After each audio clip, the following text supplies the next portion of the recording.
स्वागत है आपका एनसीईआरटी की ज्योग्राफी क्लासेस में। क्लास 6 के चैप्टर 1 से हम इस वीडियो की शुरुआत करेंगे। इसका नाम है the earth in solar system. Point wise पढ़ेंगे कि एक सोलर सिस्टम में मोटे मोटे तौर पर क्या क्या चीज़ें होती हैं। शुरू करेंगे हम फुल मून और न्यू मून के बेसिक डिफरेंस से, क्योंकि एनसीईआरटी में यहीं से शुरुआत की गई है तो यहीं से पढ़ेंगे। फुल मून क्या होता है? फुल मून यानी कि पूर्णिमा की रात। इस दिन आपको आसमान में चांद पूरा गोल दिखाई देगा, सबसे ब्राइट चमकता हुआ दिखाई देगा। ये हर महीने में एक बार आता है, वंस इन एवरी मंथ। वहीं न्यू मून यानी कि अमावस की रात, यानी कि इस दिन आपको चांद नहीं दिखाई देगा। इस दिन आपको रात का जो विजन है स्काई का, वो सबसे क्लियरेस्ट दिखाई देगा। Eight Amavasya night vision of sky appears clearly. बात करेंगे सेलेस्टियल बॉडीज़ की कि एक सेलेस्टियल बॉडीज़ क्या क्या होते हैं। तो सन, मून और stars are called celestial body.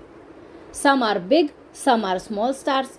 जो दूर होते हैं वो हमें छोटे नज़र आते हैं, जो पास होते हैं हमें वो बड़े नज़र आते हैं। सन सबसे बड़ा स्टार हमारे लिए इसलिए है क्योंकि वो हमारे सबसे करीब है और हम उसके इर्द गिर्द घूमते हैं। अब बात करते हैं रात में जब आप देखोगे आसमान को तो आपको एक पर्टिकुलर स्टार्स का पैटर्न दिखाई देगा। इस पैटर्न को जो चेंज नहीं होता है कभी, इसे हम कहते हैं कॉन्स्टेलेशंस। उर्सा मेजर या बिग बियर या सप्तऋषि, ये सारे नाम आपने सुने होंगे।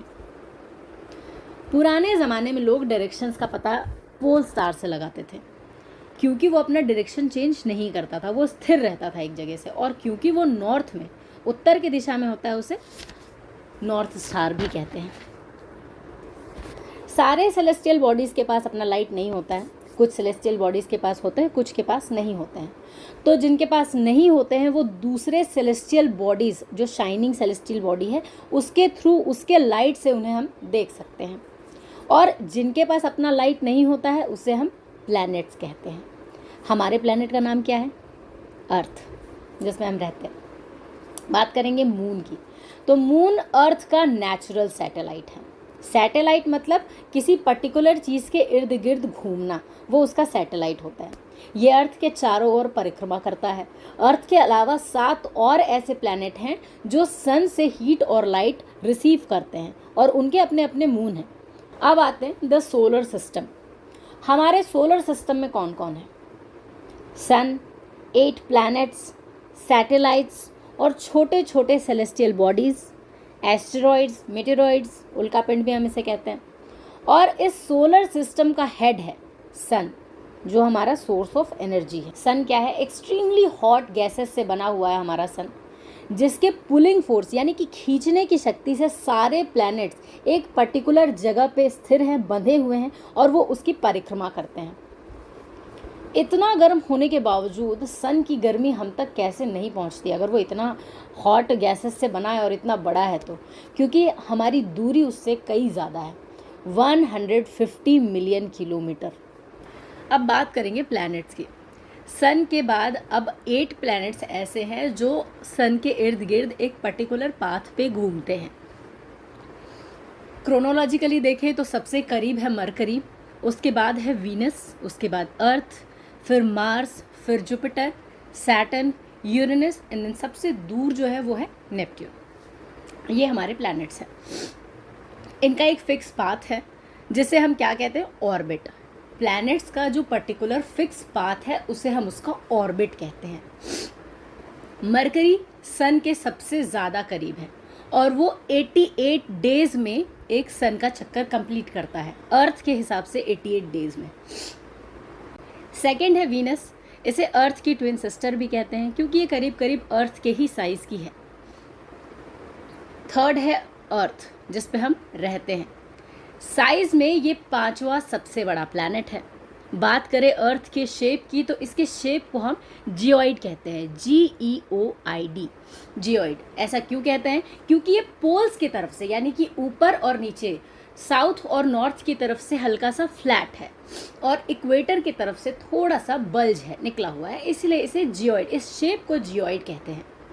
अर्थ को हम ब्लू प्लैनेट भी कहते हैं क्योंकि ये पूरे सोलर सिस्टम में ब्लू कलर का दिखाई देता है। एकमात्र ऐसा प्लैनेट है जो ब्लू कलर का नज़र आता है, और यही एक प्लैनेट है जहाँ पर लाइफ पॉसिबल है। मून हर 27 दिन में अर्थ का एक चक्कर पूरा लगाता है। नाउ एस्टेरॉइड्स, जुपिटर और मार्स इन दो प्लैनेट्स के बीच में एक ऐसा पाथ है जहाँ पे एक एस्टेरॉइड बेल्ट है, यानी कि पत्थरों के बड़े बड़े टुकड़ों का एक ऐसा झुंड है जो सन के चक्कर लगाता है, वो भी पर्टिकुलर उसका ऑर्बिट वही है, वो फिक्स है। एस्टेरॉइड्स के अलावा सोलर सिस्टम में मेटेरॉइड्स भी होते हैं जो सन के गोल गोल घूमते हैं। इनका कोई पर्टिकुलर पाथ तो नहीं होता, लेकिन वो सन के इर्द गिर्द घूमने के दौरान बाकी कुछ प्लैनेट से भी टकराते हैं, जैसे अर्थ से भी टकराते हैं। लेकिन ये अर्थ तक पहुंचते क्यों नहीं है? क्योंकि हमारे अर्थ के प्रोटेक्टिव लेयर्स हैं जो काफ़ी गर्म होते हैं। कई मेटेरॉइड्स आते हैं और इस हीट टेम्परेचर में वो मेल्ट हो जाते हैं, चिंगारी उड़ती है, लाइट उठते हैं। इस टाइम पर हमें अर्थ पर रात के टाइम पर कभी कभी फ्लैश लाइट जैसा देखने को मिलता है। ये और कुछ नहीं, ये उल्का पिंड होते हैं जो हीट टेम्परेचर के वजह से मेल्ट तो हो जाते हैं, बट उनकी फ्लैश लाइट दिखाई देती है कभी कभी। हमारा ये पूरा सोलर सिस्टम पार्ट है मिल्की वे गैलेक्सी का।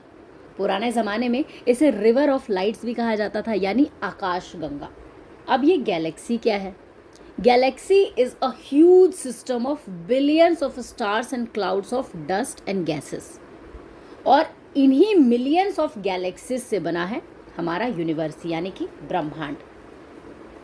इस चैप्टर में आपको इन सारे क्वेश्चंस के आंसर अब आपको देने होंगे। आप एक बार फिर से पढ़िएगा, वीडियो को दोबारा देखिएगा और पॉइंट वाइज पढ़ेंगे तो सारे क्वेश्चंस का आंसर आपको मिल जाएगा।